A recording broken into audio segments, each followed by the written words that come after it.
Welcome to the February 2025 Bend market update. We're going to start you off here with some data regarding buying in the off season. The big point of this chart is to show you that buying in the off season likely is going to feel less rushed. As we can see here, looking at median days on the market by month, January, February, and March tend to average the highest days on market for homes. Now, what does this mean? It usually means more opportunities for buyers and less competition for the buyers that are transacting. One other chart that's going to highlight this is showing you, again, also median sales price of existing homes. As you can see here, January, February, and March often seeing the lowest price. Again, talking about that opportunity that buyers have right now if they can find the right property.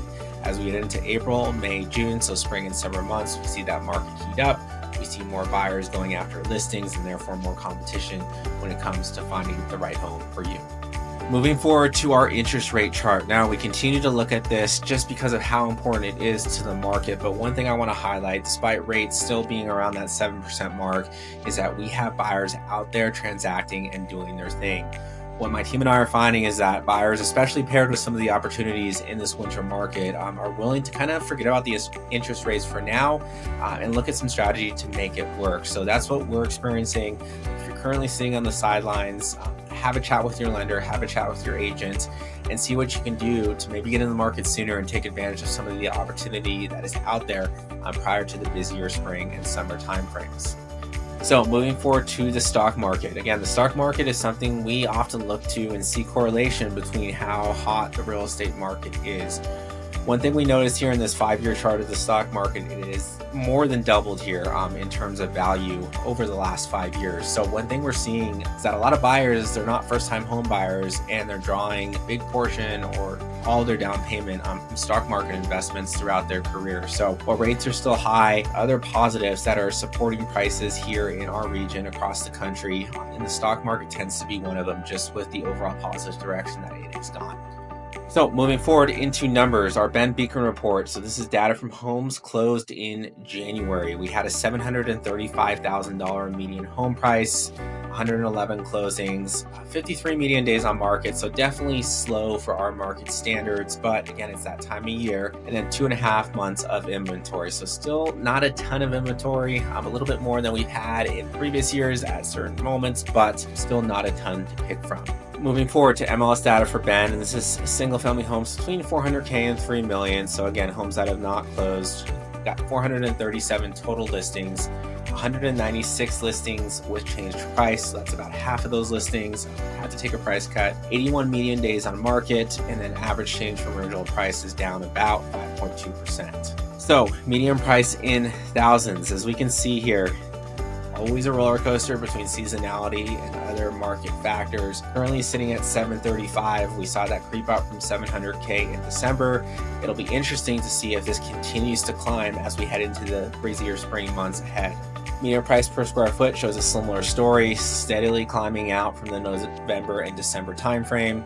And then as we head to inventory, we mentioned that leveled out. That tends to be, again, seasonality with people pulling their listings for the winter season. So that number may jump up. It really depends too on the buyer demand, right? How fast are listings being snatched off the market? That's definitely something to watch. I mentioned that we're seeing more buyers kind of ignore the interest rates, figure out a strategy that works for them, and then going and getting their home. So I am very interested to see what happens with this inventory number as we head into spring.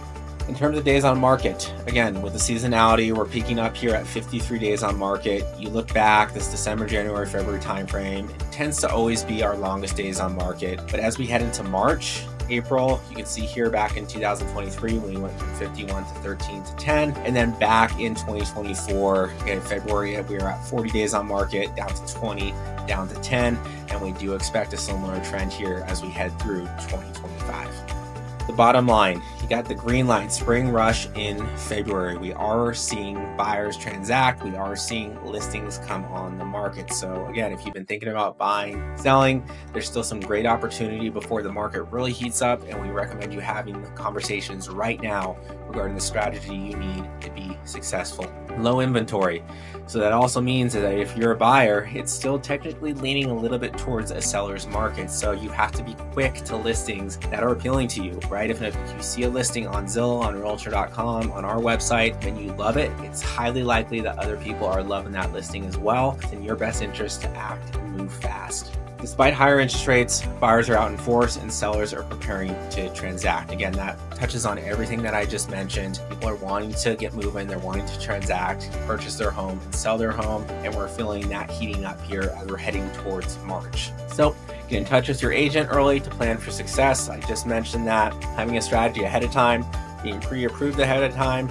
Again, whether you're a buyer or a seller, we highly recommend getting ahead of the game to ensure that you have the most success possible throughout your real estate process. So if you have any questions or concerns, always feel free to reach out. Myself or any other agent on Bend Relo, we're always happy to chat. Hope you have a great rest of your February, and we'll look forward to seeing you back here in March for the next one.